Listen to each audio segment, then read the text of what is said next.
मानी जब कोर्ट के निर्णय आ रहे हैं तो ये मानते कोर्ट ही नहीं के है। निर्णय में दिक्कत क्या है? संविधान तो कह रहा है कि संविधान तो कह रहा है ये 1991 के एक्ट में कि किसी को ये किसी इंडिविजुअल तक को ये हक नहीं है कि किसी भी टाइप का चेंज करने की कोई कोशिश करे या किसी अंदाज से भी कोई तब्दीली करने का दावा भी करे। संविधान तो ये कहता है, ये तो संविधान को मान नहीं रहे, इन्होंने तो चैलेंज कर दिया उस एक्ट को। और इनके लोगों को जो झटका इलाहाबाद हाई कोर्ट से लगा है ताजमहल के मामले में, वो झटका लगा है तो वो झटका भी बताया जा रहा है ना, वहां पे फटकार लगी है तो वो फटकार भी दिखाई जा रही है। लेकिन मुझे समझ में नहीं आ रहा आपको 30,000 मस्जिदों की खुदाई क्यों दिख रही है? और अभी तो मीडिया प्रभारी है वो, जो गए थे कोर्ट में, इलाहाबाद हाई कोर्ट में ताजमहल के कमरे Gaurav Bhatia quick rebuttal, then Hafiz Ghulam Sarwar झटका लेकर आए हैं and Vishnu Shankar Jain. Okay Gaurav Bhatia quick rebuttal. Gaurav Bhatia ने क्या क्या कुछ कहा इनके मीडिया प्रभारी से, जरा गौरव भाटिया जी वो भी बताए ना। अमीर जी आपके चैनल पे मैं एक बड़ा वक्तव्य देता हूं। फर्क देखिए दोनों पार्टियों में। ये तो कह रहे थे कि हम घुसने नहीं देंगे, हालांकि भाजपा का कोई लेना देना नहीं है जो याचिका जिसका ये जिक्र कर रहे हैं ताजमहल की, लेकिन फिर भी कानून का राज है, जो न्यायालय कहेगा वो सर्वोपरि है। ये फर्क है हमारी सोच में। न्यायालय की बात को मानना है और ये कहते हैं घुस के दिखाओ, हम गला तो नहीं कटवाएंगे।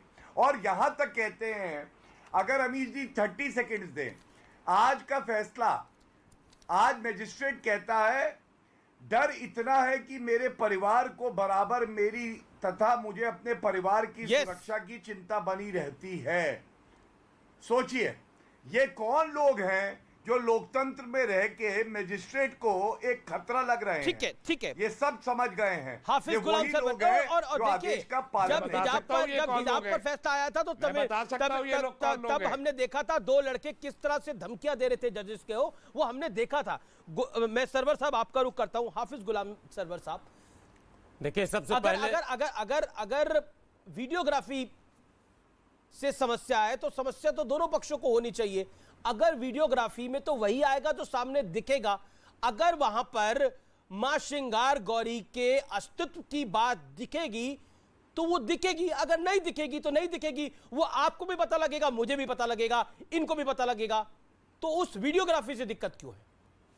देखिए, सबसे पहले तो मैं धन्यवाद दूंगा गौरव भाटिया जी को, जो बार बार संविधान की दुहाई दे रहे हैं।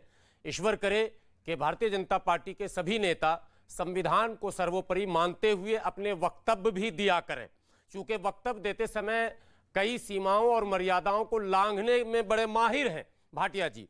बहरहाल, जो सवाल आपने हमसे किया है, मैं डे वन से ये बात कह रहा हूं और बड़ी जिम्मेदारी से कह रहा हूं, पिछले तमाम ऐतिहासिक गलतियों को देखते हुए मुस्लिम लीडरशिप को, जो हमारे ट्रेडिशनल लीडरशिप है, मैं उन पर बात कर रहा हूं, जो अब तक परंपरागत नेतृत्व हमारा रहा है, मैं उनसे फिर आपके इस बड़े चैनल से विनती करता हूं कि एक बार वो अपने किए हुए कामों को भी रिव्यू करें। जिस देश में हम हैं और हम जानते हैं कि ये संविधान से चलेगा, यहां सरकारें हैं, अदालत है, कानून है, तो क्या कारण है कि अब जजेस भी ये कहने लगेंगे जैसा कि आप कह रहे हैं, और ये बातें हैं कि जज ने वो कोट किया है।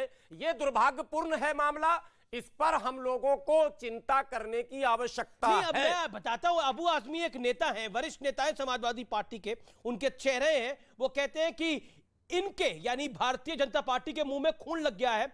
नफरत फैलाकर देश में खून की नदियां बहाकर इन लोगों को जिस तरह से किया है। पहले इनका नारा था कि अयोध्या जाकी है, मथुरा काशी बाकी है, कुछ इसी तरह का इनका नारा था, उन्होंने उसका जिक्र किया। खून की नदियां, अमीश जी, वीडियोग्राफी के ऊपर खून की नदियां। अमीश जी, बहुत ही महत्वपूर्ण ये चर्चा है।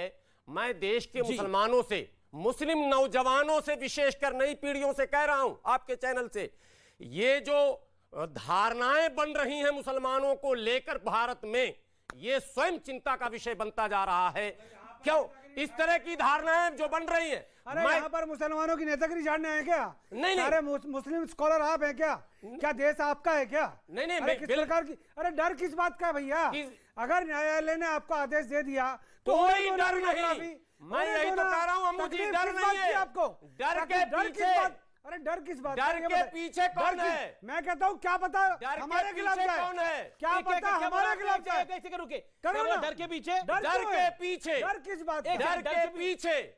अब मैं साबित भी करता हूं। डर के पीछे क्या है? अब मैं वही कह रहा हूं। डर के पीछे क्या है? डर के पीछे देश में पोलराइज करने आपने वाले क्या बोला? पावर। डर के पीछे दम है। Yes yes. किस चीज का दम है? डर डर एक के सेकंड, पीछे किस चीज का अरे दम है? सुन तो लीजिए। किस चीज का दम है? डर के पीछे दम ये किसका जो है? पिछले दिनों अदालत के आदेश के बाद ऑन कैमरा अंजुमन के सेक्रेटरी कहते हैं कि हम मानेंगे नहीं, हम नॉन मुस्लिम को घुसने नहीं देंगे। इसके पीछे कौन है? जांच हुआ क्या? दम- कौन अरे लोग आप हैं? बताओ ना, आप बताओ। डर के पीछे। अरे आप उनका ठेकेदार हो। आपकी आप ताकत बताओ। है। ध्रुवीकरण अरे भाई की आप राजनीति बताओ ना। करने वाले लोग आपके देश में आपके डबल वकील रोल लोग कर रहे हैं। हैं। अच्छा, विष्णु शंकर भाई जैन, वाह।